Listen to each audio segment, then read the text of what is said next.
हाय राम, देखो तो सही बेशर्म को। बिल्कुल भी रोना नहीं आ रहा। अरे यहाँ का मंजर देखकर तो पत्थर दिल भी रो पड़े। पर इसे क्या लगी है? बाप की पूरी प्रॉपर्टी तो इसको मिलने वाली है। अरे इसको अकेले को क्यों मिलेगी? अभी तो छोटा भाई भी तो है। अरे वो 13-14 साल का भाई क्या लड़ेगा इसके सामने? कितना छोटा तो है। ये तो इतनी तेज है कि पिता की इजाजत के बगैर लव मैरिज की है। पति भी तेज है इसका तो। सारी प्रॉपर्टी अपने नाम करवा लेगा और भाई को नौकरों की तरह घर के काम में लगा लेगा। माँ तो वैसे ही अपने दुख से दुखी है। उसे तो अपना ही होश नहीं है, तो बेटे का तो क्या ही संभालेगी। पिता ने तो जीते जी घर में कदम तक नहीं रखने दिया था।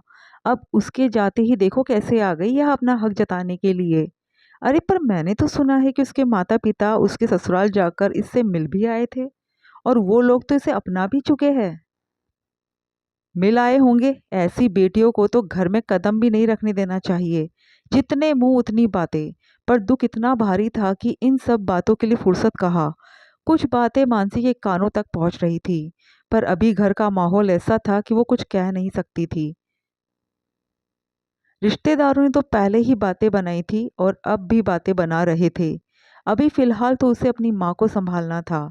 अभी कल ही एक एक्सीडेंट में उसके पिता की मृत्यु हुई है, जबकि उसका भाई बुरी तरह से घायल हो चुका है। माँ बार बार बेहोश हुए जा रही थी, जबकि भाई निखिल अभी हॉस्पिटल में ही था और इस हालत में नहीं था कि पिता का दाह संस्कार करने के लिए वो यहाँ पर आ सके। उसके पति विनय हॉस्पिटल में उसके भाई को बचाने की कवायद कर रहे थे। डॉक्टर जैसा कह रहे थे, विनय बस उस तरफ बचाने की दौड़ में लगे हुए थे। जबकि ससुराल में सास थी जो उसके 4 महीने के बेटे को संभाल रही थी, ताकि मानसी और विनय यहाँ के हालात संभाल सके। और ससुर जी यहाँ उसके पिता के दाह संस्कार की तैयारी करवा रहे थे, क्योंकि रिश्तेदार से बातें बनाने में लगे हुए थे। बहुत कम लोग ही उनकी मदद कर रहे थे। तभी मानसी के मोबाइल पर विनय का कॉल आया। फोन उठाते ही विनय ने कहा, मानसी तुम ठीक हो? पर मानसी ने इसका जवाब देने की जगह विनय से पूछा, पापा का दाह संस्कार? देखो मानसी, अभी निखिल को बचाना ज़्यादा ज़रूरी है।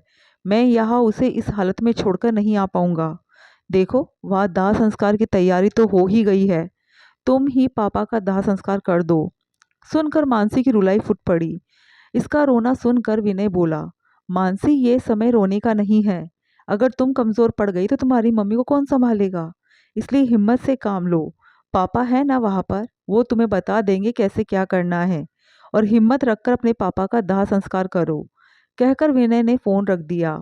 खैर जब यह दाह संस्कार की तैयारी शुरू हुई तो पहला सवाल यही किया गया कि दाह संस्कार करेगा कौन। माँ की हालत ही नहीं थी कि वो कुछ कहे। तभी उसकी चाची ने कहा, अरे दाह संस्कार कौन करेगा का क्या मतलब? अभी निखिल यहाँ होता तो वही करता। अब वो नहीं है तो मेरा बेटा अजय है ना, वही करेगा। उनकी बात सुनकर सब लोग उनकी तरफ देखने लगे। मानसी भी हैरानी से देखने लगी। तभी चाचा जी बोल पड़े, हाँ हाँ बिल्कुल सही कह रही है ये। भैया का दाह संस्कार तो मेरा बेटा अजय ही करेगा। क्यों चाचा जी, मेरे पिता का दाह संस्कार तो मैं भी कर सकती हूँ, मानसी ने बीच में ही कहा। उसके कहते ही खुसुर फुसुर शुरू हो गई। अरे जब यहाँ से भागकर शादी की थी तब तो पिता की इज्जत का ख्याल नहीं था। अब उसका दाह संस्कार करना चाहती है?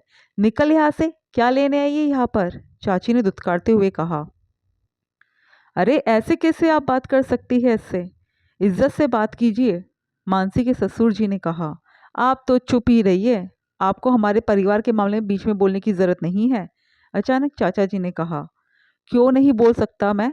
आपके पारिवारिक मामलों में आप मेरी बहू को सबके सामने इस तरह से दुत्कार रहे हो। एक बार नहीं 10 बार बोल सकता हूँ मैं इस मामले पर। मानसी के ससुर जी बोले तो अजय बीच में ही मानसी की तरफ देखकर बोल पड़ा, मानसी समझा ले तेरे ससुर को। हमारे पारिवारिक मामलों के बीच में ना ही बोले तो ही अच्छा है, वरना यहाँ से बेवजह बेइज्जती करवा कर जाएंगे। वैसे भी तुम्हारी और उनकी कोई इज्जत तो है नहीं हमारे सामने। जिस दिन तूने यहाँ से भागकर शादी की थी इनके लाडले से, उसी दिन तूने हमसे सारे रिश्ते खत्म कर दिए थे। तो अब तुम लोगों का यहाँ कोई काम नहीं है। बस अजय भैया, आप बहुत ज़्यादा बोल रहे हो। माना कि आप मुझसे उम्र में बड़े हो, पर इसका मतलब ये नहीं कि आपको ये हक मिल गया कि आप मेरे सामने मेरे ससुर जी की बेइज्जती करो। हम भी इज्जतदार लोग हैं और हमारा भी समाज में उठना बैठना है। इतनी देर से चुप मानसी बोल पड़ी, बड़ी आई इज्जत वाली, जब बाप की इज्जत मिट्टी में मिलाकर भाग गई थी, तब इन सब बातों का ख्याल नहीं आया था? तब नहीं सोचा था कि लोग तुम्हें 10 बातें सुनाएंगे और तुझ जैसी को इन्होंने अपने घर में रख लिया, इन्हें तुम इज्जतदार कहोगी? चाची तो जैसे चुप होने का नाम ही नहीं ले रही थी। बहस बढ़ती देखकर कुछ सज्जन लोग बोले, अरे क्यों बेवजह बहस किए जा रहे हो? अगर बेटी पिता का दाह संस्कार कर भी दे तो गलत क्या है? एक बार उसकी माँ से तो पूछ लो, क्यों बेवजह बात का बतंगड़ बना रहे हो? अरे भाभी जी से क्या पूछना है? उन्हें होश कहाँ है? अरे ऐसी लड़की को तो हम भैया जी के पार्थिव शरीर को हाथ भी ना लगाने देंगे, जो अपने माँ बाप की इज्जत उछाल कर बैठी हो। हम परिवार के लोग बैठे हैं ना यहाँ पर, हम सब कुछ देख लेंगे। चाचा जी बोले, अच्छा, फिर तो अजय भी उनके शरीर को हाथ नहीं लगा सकता। आखिर एक लड़की को भगाकर तो उसने भी शादी की थी। इसने कौन सा आपकी इज्जत पे चार चांद लगा दिए थे? अचानक मानसी की मम्मी बीच में आते हुए बोली। ये सुनकर सब लोग चुप हो गए, पर चाची तुनकते हुए बीच में बोल पड़ी, अरे भाभी जी, मेरा अजय तो बेटा है, लेकिन आपकी मानसी बेटी थी। बस करो तुम भी। मेरे पति की मृत्यु पर राजनीति करने की जरूरत नहीं है।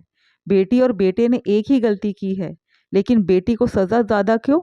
बेटी से रिश्ता तोड़ने को तैयार हो गए, जबकि बेटे को तुम लोगों ने बहू के साथ अपना लिया।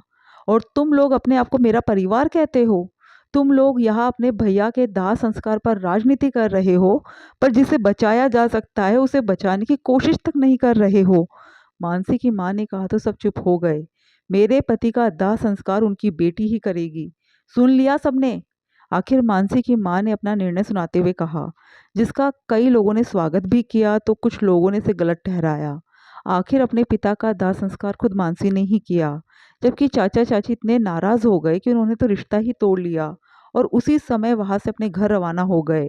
पूरे 15 दिन का कार्यक्रम मानसी ने ही निपटाया, जबकि विनय निखिल के साथ अस्पताल में रहा। अब निखिल की सेहत में सुधार था। लोगों के रवैयों को देखकर धीरे धीरे मानसी की मम्मी ने खुद को संभाल लिया।